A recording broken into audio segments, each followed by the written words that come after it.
Senator Hawley, you're recognized for your questions. Thank you very much, Mr. Chairman. Thanks to the witnesses for being here. Director Wray, let me start with you if I could. I think the last time that I got to visit with you was back in August 4th of this year. You were at the Senate Judiciary Committee. You remember that, I assume. We had to cut that hearing short.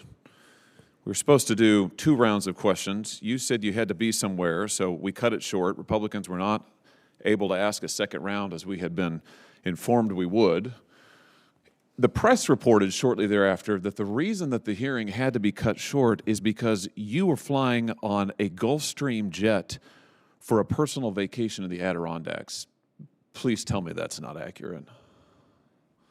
Senator, the hearing was not cut short from my experience. We had agreed beforehand on the time and length of it, and I was very surprised to find that anyone on the committee was surprised.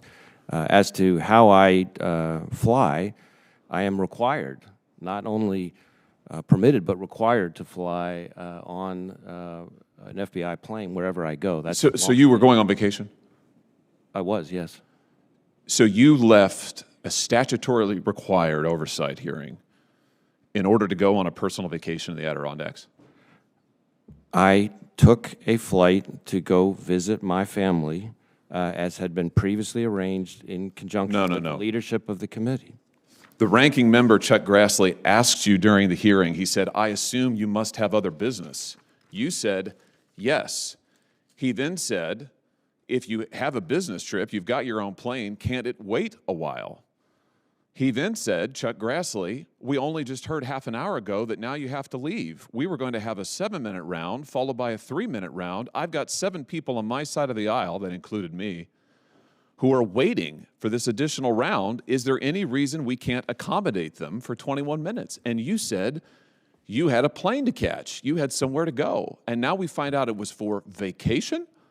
The reference to other business was not a reference to that day. It was a reference to the following week where Senator Grassley and I were going to see each other in Iowa when I had other business in Iowa, and I did, in fact, see him then. So wait, you had to leave the hearing early because you're going to see him later in Iowa in a week? No, I had to leave when I said I was going to have to leave, as had been previously organized with the leadership of the committee. You left an oversight hearing before the Senate Judiciary Committee required by statute so you could vacation with your family. I find that absolutely unbelievable and, frankly, indefensible. Now, is it your practice to use government planes? You say you do this all the time. You flew in a Gulfstream 550, I think, that was originally purchased for counterterrorism purposes.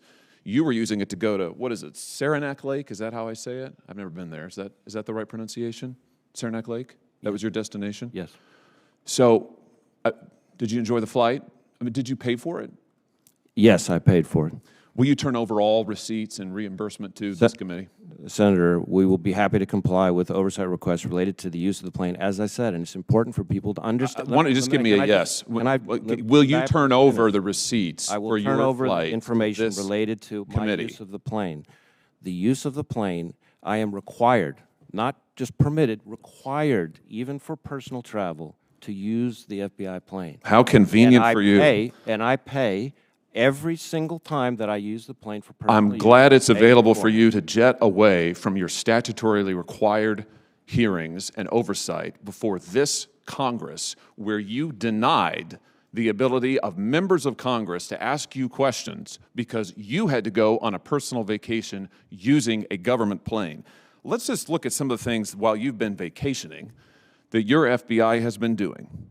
According to numerous whistleblowers who have come forward to members of this body, to members of the House, the FBI has been sending more than, in one instance, a dozen armed agents to a rural Pennsylvania home of a Catholic pro-life demonstrator to arrest him at gunpoint in front of his children in early morning hours, despite the fact that he posed no risk of violence or threat and had previously offered to turn himself in.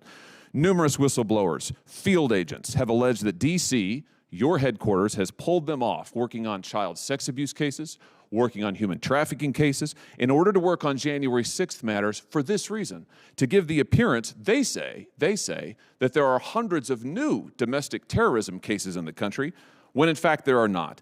Whistleblowers, field agents have also said that D.C. has ordered the use of SWAT teams on nonviolent suspects who may have attended a January 6th rally, and They have been ordered to conduct surveillance and knock on doors of people who were not even in D.C. on January 6th. And again, all of this, according to the whistleblowers, these are your agents, all of this in order to make it look as if there's a mass surge in domestic terrorism all across the country, when in fact, the stats are being padded by political directive in your office. They also say, these whistleblowers, the D.C. leadership deliberately suppressed investigations into Hunter Biden, contrary to FBI procedure, and have also retaliated against FBI agents and whistleblowers who have contacted Congress, which, by the way, they are protected by statute to do so. This is what's happening at your FBI while you are evading oversight hearings. Mr. Director, do you think you're still up to this job? I absolutely think I'm still up to this job, and I think our workforce feels the same way. Well, I don't. And frankly, I think you should have been gone a long time ago. And given your behavior recently, I think it only makes it more clear. Are there any travel plans today that we should be aware of that you have? We're supposed to have a second round. Will you be here for that? Yes. Thank you, Mr. Chairman.